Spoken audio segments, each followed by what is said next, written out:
All right. This looks almost as, it's like it's a sellout. Welcome to the Beige Temple of Fintech DevCon. Just to check you're in the right spot, I'm going to talk about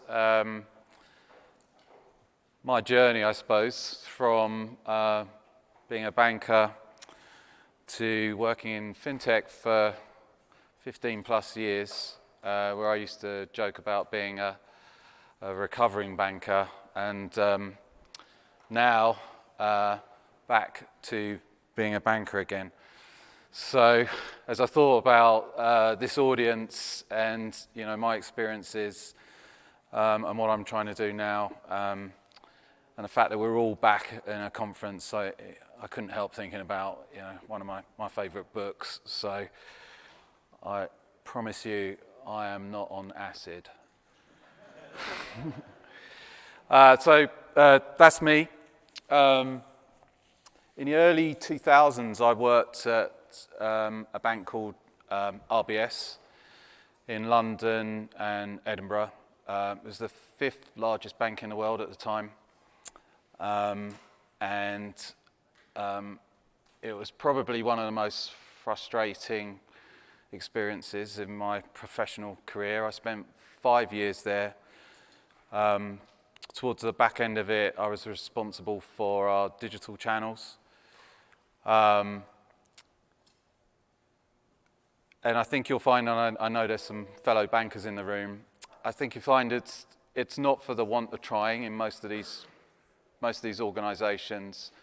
You can always find good people who really want to do the right thing, who are really disappointed with the level of user experience. But there's a lot that gets in the way when you work in a bank. So I want to share some of that experience, especially now that I'm back in a bank. But I'll talk a little bit about my Fintech journey as well. So as we go through this, feel free to make this as interactive as you would like. But during my 15 years in Fintech, I sold to banks and worked with banks and went to market with banks. And I think I got a new, fresh perspective based on some of that experience. So there's a couple of kind of themes, I think, as I go through some of these observations, is that if you're selling to a bank, hopefully some of the things I'll share here will help you understand why they are the way they are. If you're partnering with a bank and looking for a sponsor bank, the things I'm going to share, although we at Valley Bank do less of that, we do bits of it, but we're a sizable institution, so we're not Durbin exempt, and so if you're taking a debit card to market, we're not your guys. But again, I think you'll see some of these themes come through in terms of why sometimes it can be so hard working at a bank and working with a bank. So I'm the Chief Digital Product Officer at Valley, so I am a product guy. My last startup, I was a CTO. I wanted to share, actually, some of the stuff I started with, because I just went down memory lane as I was thinking about some of this stuff, and I heard Angela talking about ISO 8583. This thing is called a mobile phone. And that was released in 2006. And that is an app running on a phone in 2006, which myself and my team built. That app was 49K. We were struggling against feasibility. We had a vision of what we wanted to do. I couldn't get it done in a bank, so I left the bank and joined a startup. I was the first product hire at that startup. We grew the thing over 10 years, eventually sold it to Fiserv. But that thing really takes me back, because that was our MVP. And right at the beginning, as a fintech, we had this mantra one customer, one balance inquiry. A lot of lessons through this journey in that we purposely used an existing message set to integrate to the bank because we didn't want to sell them software that they would need to install. We wanted to create a system that was ubiquitous across the marketplace. This was in the UK to begin with. HSBC was our first bank, our launch bank, and we got most of the banks in the UK live. So this is running over, excuse me, ATM rails. So our mantra was one customer, one balance inquiry. That was the hill that we needed to get on, and then we went from there. This app, pre-iPhone, pre-Android, I can't tell you the technical challenges, along with trying to make it work. The discovery was like the industry conspired against you. Like you could download an app, but it would end up in a games folder or it would end up somewhere else. We had this complete vision that we were going to connect people to their money through their mobile phone. So for you guys out there working on your startups, I can totally empathize on that journey. That's around 2012. So 2007, the iPhone came out. We launched an iPhone app. We started to actually drive the type of user experience. I mean, still now it looks pretty reasonable. That thing's nowhere in circulation now. But we went from one user to about 200,000 users on this Java ME mobile app, to once the smartphones came in, it solved discovery, it solved a whole load of issues. By the time we sold this thing, there were 40 million users on that platform. We had several hundred banks on it, and a lot of scar tissue. So let me switch focus a little bit to talk about, so coming back to a bank was definitely not on my horizon. I live in Austin these days. I moved to Austin to work on a startup. I was CTO there. We went through a big journey where we re-engineered, re-platformed, recapitalized that business, and was selling to banks. It got to a certain point where I was thinking about, well, what am I going to do next? Fintech's pretty frothy. Some interesting things, some not so interesting things. And I got a phone call from a friend of mine who had started at a regional bank as a graduate trainee and is now the CEO. And he was about 6-9 months into being CEO. He's annoyingly young, younger than me, I suppose, early 40s. And he wants to transform banking from within. And that was intriguing to me. Would I be able to do all the things that I couldn't do when I worked for RBS? What was the state of the industry going to be like now inside of a bank? And so that was 2 years ago, and these are some of the reflections. They're mad places, banks. And I've been to some of the talks today, and some of the observations about the sort of ripeness for disruption, I think, are true. But banks are woven into the fabric of our society. I don't think they're going anywhere soon. Banks do have to change. When I joined Valley, when I went through my due diligence, I was impressed with our kind of outlook on let's call it the Fintech ecosystem. We've made some venture investments in some startups.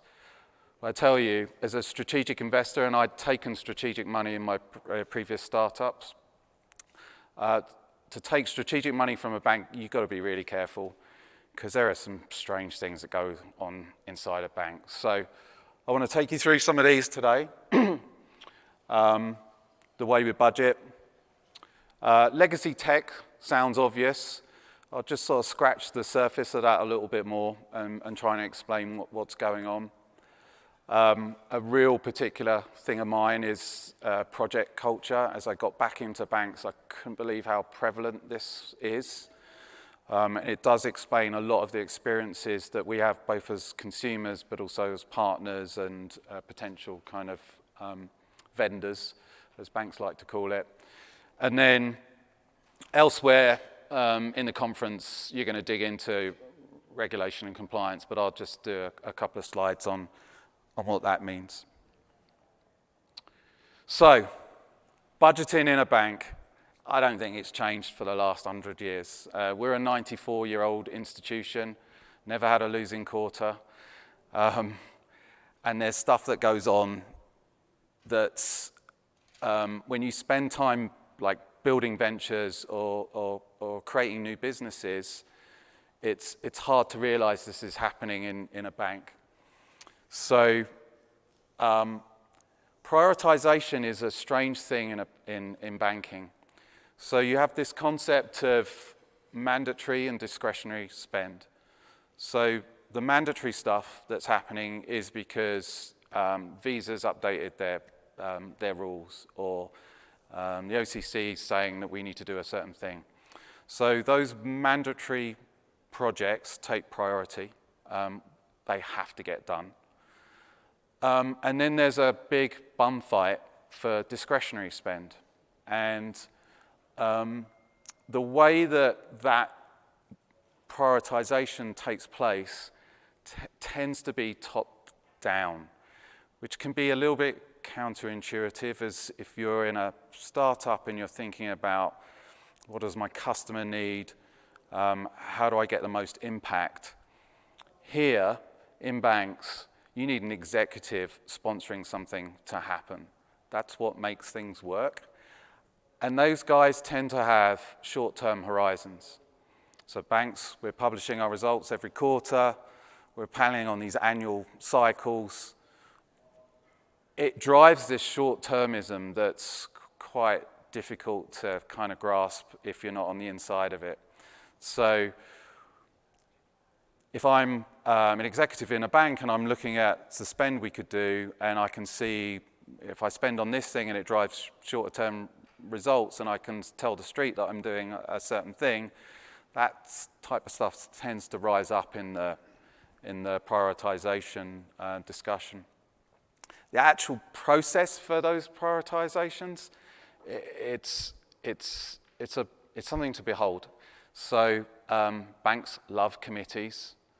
They love the kind of command and control. So for me, 15 years building software, empowering cross-functional teams to go solve problems, it's quite an adjustment to come back in and see, well, we're all going to sit around and vote on what we think is the right priority. That's fairly obtuse. Like for me, even spending this long, like the last 20 odd years in financial services, it's really been the last couple of years where I've started to really see, well, shit, that's why I couldn't get that thing done that I was trying to get done in my previous company, because this sort of stuff was going on the inside. Really hard to influence. If you're selling something to a bank, or you're working with a bank that's your product is close to some of what's deemed a priority. So if you're selling risk software, or if you're selling cybersecurity stuff, the stuff that banks are really worried about, it tends to be easier to get this prioritization. But otherwise, really, really hard to influence. My view is, from the outside as you get going in, and this isn't a sales seminar, but you've really got to spend the time to understand how the bank's making these decisions. I wouldn't have joined Valley if this stuff was going to persist. I'm lucky in that I have the agency to just make decisions and get things done. I think you'll see more and more banks starting to move that way. The guys that continue to operate like this are going to find it really hard to stay relevant. All right, legacy tech. So, I can't remember who turned me on to this Conway's Law thing, but oh my God, it's like a case study in Conway's Law. So, Conway's Law saying basically that the communication structures in your organization, your tech will start to mirror that. And we all know this, right? Because if you've opened a mortgage at a bank and then tried to open a credit card, you know that's a completely different experience and never the twain shall meet. And it's really around what's happening inside the bank. The first time round when I worked for RBS, I remember saying, to really understand how to get the best out of us, you have to understand how we're organized. And that was a reflection of this Conway's Law. So from a technical point of view, the challenge now for banks is really to create the capabilities, and I call these things horizontal capabilities. We're working with some of the sponsors here, actually, Alloy, for example, at Valley. And the reason I want to work with a company like that is it allows me to create the context for onboarding across the different silos that I have in the bank. So we're on a transformation journey. I can't say digital because I'm sick of my mouth when I say it, but I talk about it as a cultural transformation. We have a technical and technology strategy, which I think's fine, but to abstract these silos from our customers is one of the key drivers of the things we do at the moment. So I don't want a customer of mine that has a mortgage to open a checking account and have a completely different experience. Like, we should be able to onboard a customer across our product sets. But what we're seeing is that in banks, you have these silos, and not only that, you will find GMs across those different silos. And because they have business priorities and the earlier kind of budgeting priorities going on, they'll make decisions that just drive technical debt like you wouldn't believe into the organization. So not only will we have replication of different services, so, you know, KYC, half a different shades across the organization, but we'll have people making tech strat decisions that drive a level of debt that actually is so short term, it kind of makes you cry because it really stops us moving at the speed that we should be able to move. So, yes, you've got Cold Bowl, yes, you've got all this other stuff going on. It's really hard to get the kind of modern tech stack in a bank these days without having to rip everything out, to rip out that whole legacy. And I'll tell you that one of the things that they asked me to help kind of sort out at the bank was our Salesforce estate. So we're kind of all in on Salesforce, which is a good thing, right? We're trying to understand our customers, create the right level of 360 view. When I looked at what we were doing, there was, you know, I had to put my CTO hat on. We put in a whole kind of management of the environments, build pipeline, automation around the test. I put together cross-functional teams, which was really hard to do because going back to the budgeting thing, it was like, I'm not funding a project here, I'm funding a team. The team's working on persistent opportunities across our whole estate. We got all that up and running. We've got 3 Scrum teams. They're producing code at the end of 3-week sprints and shipping code. Kind of unheard of in the bank. So I'm asking them, go find the quick wins, go find some value. And just an illustration of some of the legacy mindset, not just the legacy tech, is on Salesforce, you've got a web-to-case functionality. Pretty simple, configure that across the website, a whole bunch of call to actions, create a case, let the back office deal with that in an automated fashion. When my Scrum team worked with the business line owner, he asked them to work on the least impact thing first.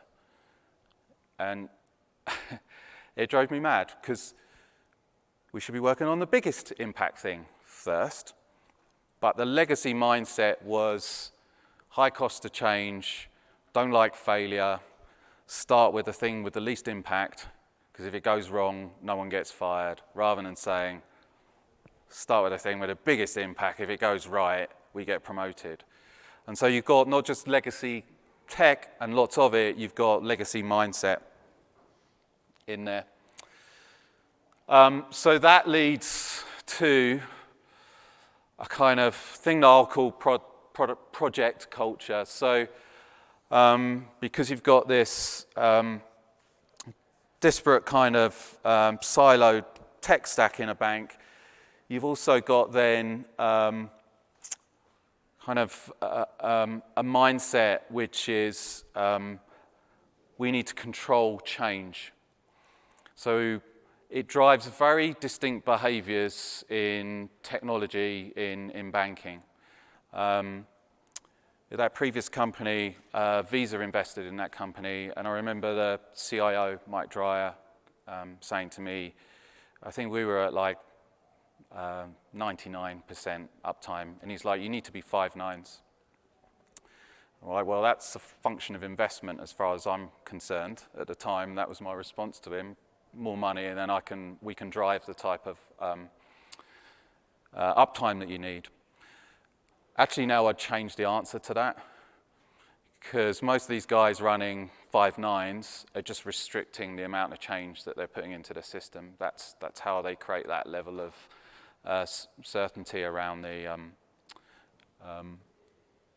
performance of the technology stack. So again, you're driving a certain kind of behavior, and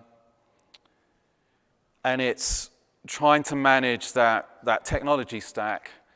So again, you've got these benefits cases that have been budgeted, and banks have these great big PMO organizations. They drive me mad because they'll swap resources in and out. So resources are fungible in a bank around this stuff. That's not how you drive the best outcomes as far as I'm concerned. Like, I want a dedicated, durable team working on a persistent problem. Bunch of hands-offs and phases.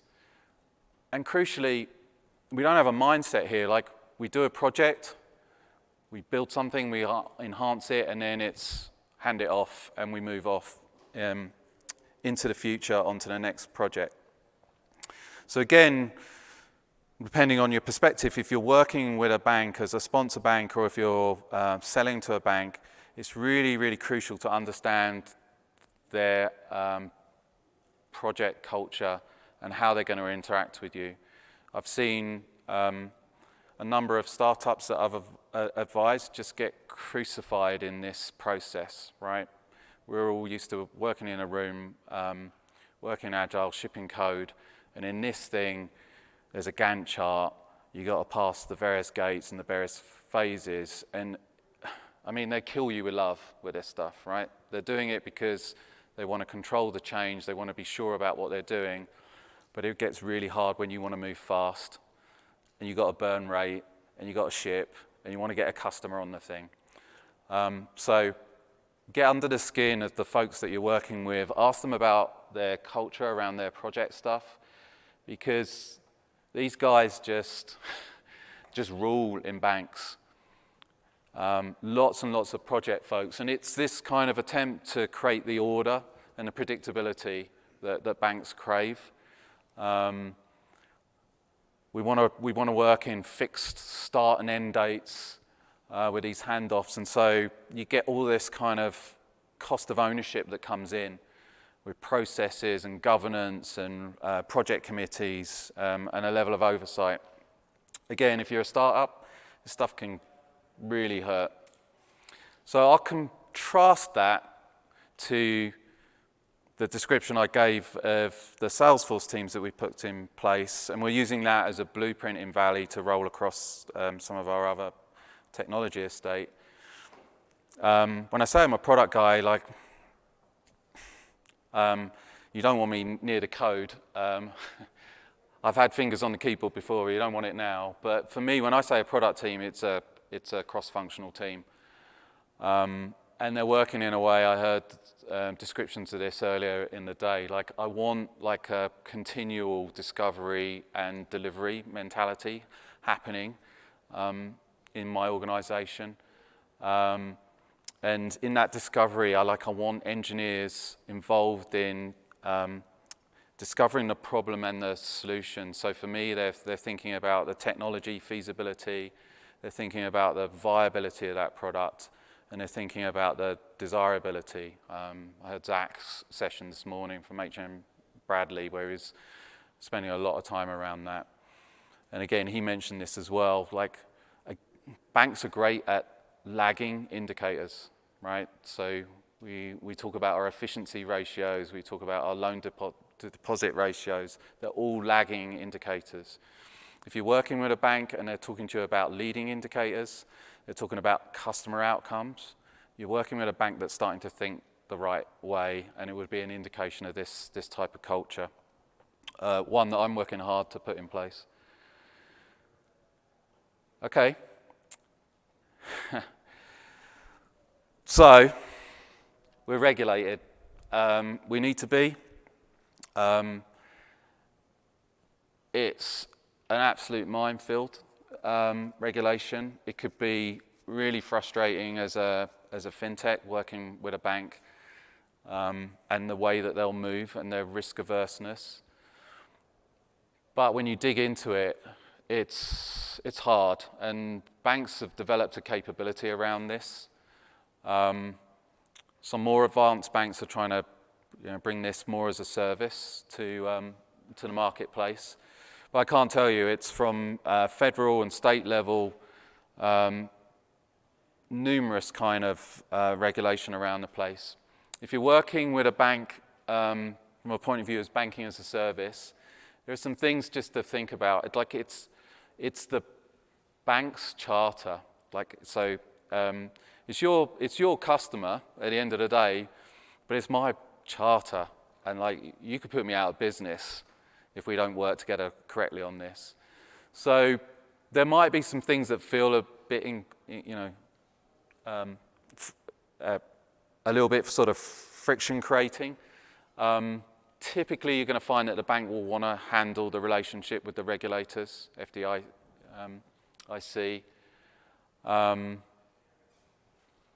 The Durban stuff, so for those that don't know in the room, Valley Bank's 40-odd billion in assets. If a bank's 10 billion or below, they earn a lot more interchange on their card transactions. For a lot of fintech startups, that's one of the big revenue models. So you're looking for banks that are smaller, that can help you drive that revenue. But it's the bank that owns the relationship with the payment rails. So it's my relationship with Visa and MasterCard. So again, there's lots of advantages with working with banks, especially when they're providing these things with a service, but there's a lot of lessons as you go into it and as you think about what you're doing there.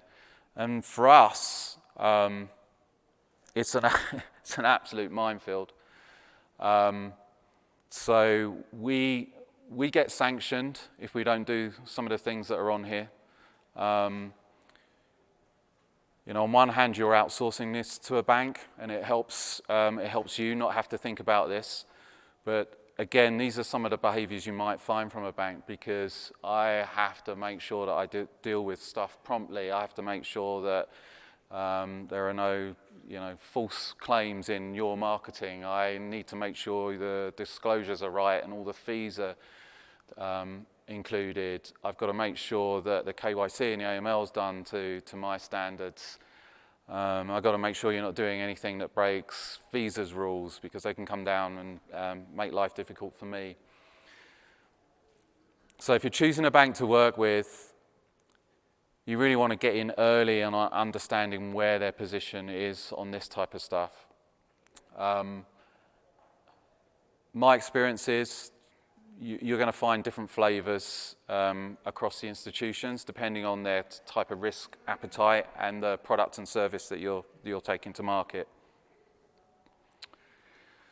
So why work at a bank? After saying all that, like I say, I don't think banks are going away. They're a key part of the infrastructure in society. They're a key part of how fintechs can be successful. I think there's a big opportunity to change some of this from the inside. There's definitely going to be winners and losers in this space. In the time that I've lived in the country, we've gone from 20,000 institutions to 10,000 institutions, roughly split community banks and credit unions down the middle. Actually, most of the assets have gone to the money center banks. So it hasn't been spread out evenly. It's Chase, Wells, Bank of America. That's where it's all gone. I think the opportunity for us at Valley is to think about some of the lessons that we see in fintech.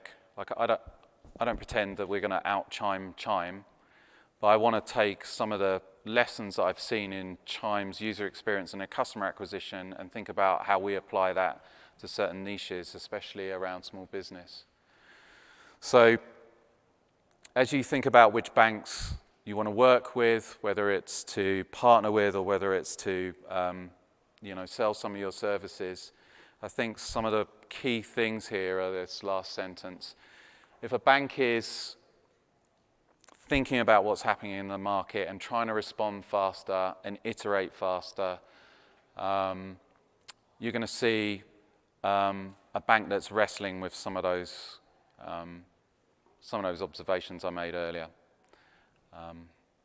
So I think there's one more slide which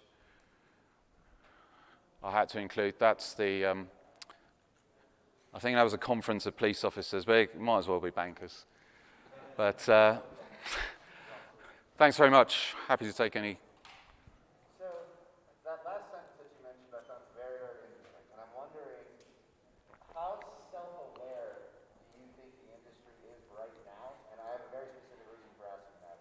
My company sells a product that is more about developer productivity, increasing iteration, all those things that you just hung on.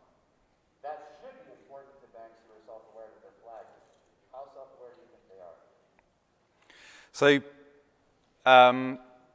I was talking about this, I think, yesterday. Look, there's a high degree of self-awareness, and I should have said here that I'm also hiring. So I've been building a team over the last 18 months.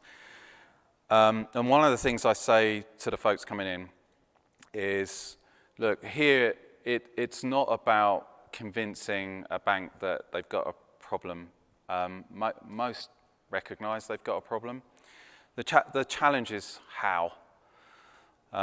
So when you think about your product, it's really for them to recognize how they could adopt a technology like that. I mean, I was seriously aghast when I joined at the way that we were moving code around. It was completely manual. The testing, like, I'd be very kind if I called it exploratory. We were doing things 2 years ago that I wouldn't have done in a 6-person startup. Now we had engineers that were completely committed. They were in and they were trying their best, but they didn't know any better. So there's a degree of self-awareness in the industry, and then it comes down to also the technology stacks. So a lot of banks are basically using COTS software, so just off-the-shelf software, and the IT teams are just basically strung them together, and they're trying to keep them from falling over. So finding a bank that's actually trying to do the stuff that we're doing, where I want to master our own destiny, right? So we're in the process of putting deposits on one core, putting lendings on another core, putting mortgages on another core, with an abstraction layer in, pulling the data out of the core. So actually, that for me is about mastering our destiny. So we want that kind of product that you've got. But there's not, once you get below the top 200 banks, they're at the behest of Fiserv or FIS or Jack Henry. There's not a, yeah. So, are you the first CTO at Valley Bank? I'm looking up there, $37 billion. Are you the first CTO type person? Yeah, who are we having this conversation as well? I think it's another friend of mine in banking. He's in quite a large organization. We had a back office that was running the kind of technology stacks that I'm describing, and then we had a front office that was selling it. Yeah, and I was the first hire in to basically say, yeah, we have to, like, if we want to survive, we're going to have to change the way that we're working. Do you have an opinion on when a bank should start to look at somebody like you, 10 billion, 15, 20? So I do know of, I won't call them challenger banks, they're pretty traditional banks. So some guys that have bought, essentially bought a license and then are building a bank right now. They're starting with the end in mind. For a lot of these institutions, it's just such a massive change, right? Because what I'm saying is we're going to fund a team. We're not going to fund a project.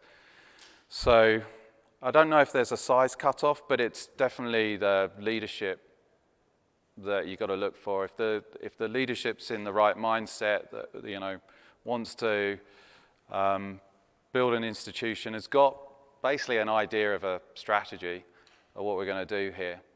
I mean, the days are gone. It's they call it like the 363 rule, right?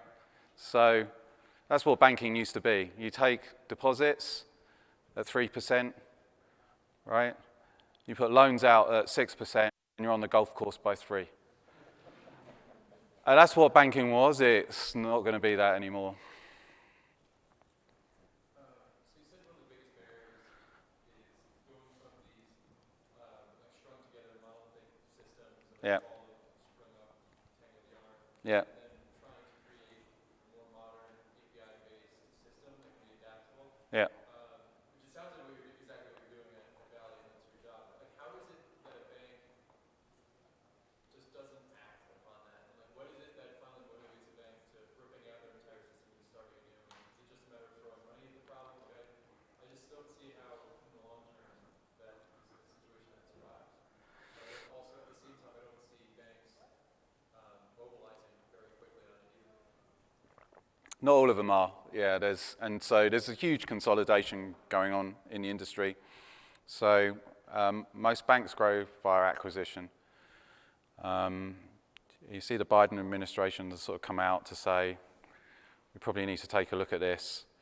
Tons and tons, and they're getting bigger and bigger, so now we're getting like mergers of equals happening. I agree, there's some challenge with that, right? Because if you're a merger of equal and you're two large banks, I won't name them, you can Google them, that's 3 or 4 years tied up trying to sort that stuff out. I just think that there's smart people in banks, there really are. And if you get the right leadership and the right investment, there's no reason why we can't, we've started, there's no reason why we can't complete this and do it. We have to be clear though, we're not, like Valley, like I say, like we have a retail bank, we have a commercial bank.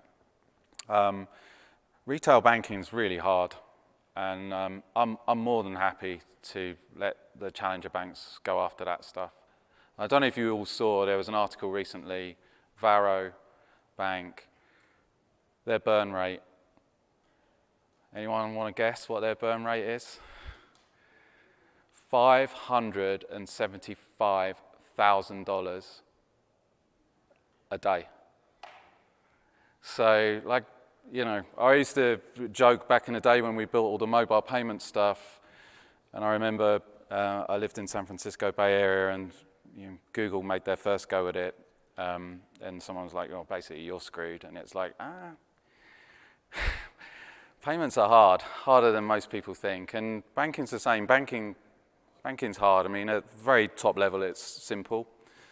You take deposits, you make loans, but all that stuff underneath is hard. But yeah, there'll be less banks in this country. I think it's a real shame. You know, I didn't grow up here. I've lived here for 12 years, but coming back to a community bank and then realizing the kind of DNA and heritage. You know, it's community banking that brought this country out of the Great Depression.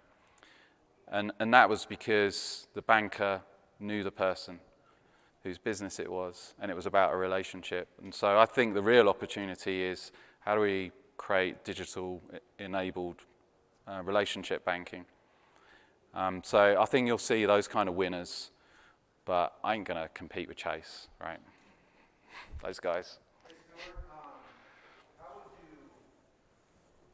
what's your view right now on the collaboration between traditional banks and fintechs? Like, you can see a wholesale partnership track for maybe the larger banks partnering with fintechs. How do you see it today, and how do you see it looking tomorrow? So we embrace it. I think most of the industry has had that epiphany now. I'm sure you can find some, you know, I live in Texas. I'm sure you can find some good old boys in Texas who don't want to work with a fintech. But I just see more of it, to be honest with you. I think there's some discussions on build and buy. We just, so here's the thing, like digital transformation for most banks means, do what Chime did. So Chime do account opening really well. So now there's this massive gold rush. Everyone's got to sort out account opening, us included. So, and I met the Alloy guys, and I was just super jealous because I'm like, this is great. I love what they're doing. I could build it, but I'm not going to build it. I'm going to work with those guys. And I think we'll just see more of that. I think the big fintech opportunities, at some point here, and I know there's some Chime folks in the house, but those guys, like, with the valuation that they've got, they're going to have to, be regulated like I'm regulated. And then it gets hard. It gets harder and harder. So for me, like if I'm a fintech and if I was going to create a new startup, I would be thinking about how I help banks solve problems as much as I would trying to own a customer. I think picks and shovels in a gold rush. It seems that there's a lot of different forces at work. Which one do you think, if you can even say, is the one that is like the biggest needle mover for banks in terms of driving forward? I mean, I can see there's problems with consumer demand for features not being met, obviously. Yep. There's demand for jankiness versus non-jankiness and streamlined experience. But then there's also developer experience, right? I mean, at a certain point, I imagine you attract much better talent than someone like Chase, and that's going to continue. So where do you think the biggest driver is for retention? Is it talent? Yeah, it's talent. Like, so I've been lucky. I've got a big network, and I am hiring, and I've brought some really top quality people in, but it's a tough sell. Like, come to work for a bank. It's all these reasons I've just talked about. Like, But if we were able to come with and I'm totally picking your brain here, but if we were able to come with a strategy that was related to developer experience, do you think that the middle players right now would say, okay, this is going to be a problem. You have something off the shelf that can make my place a better place for developers to work. Do you think that the industry is in a place where that might resonate now? Not quite. It's increasing. There's a market. I'm just not sure how big it would be. But yeah, I mean, like we're buying like security software for our build pipelines, so it's not a million miles away to say, okay, let's get our efficiency sorted as well.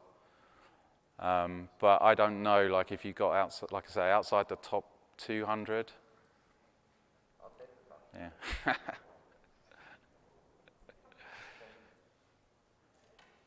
Good. Well, thanks very much, and enjoy the rest of the show.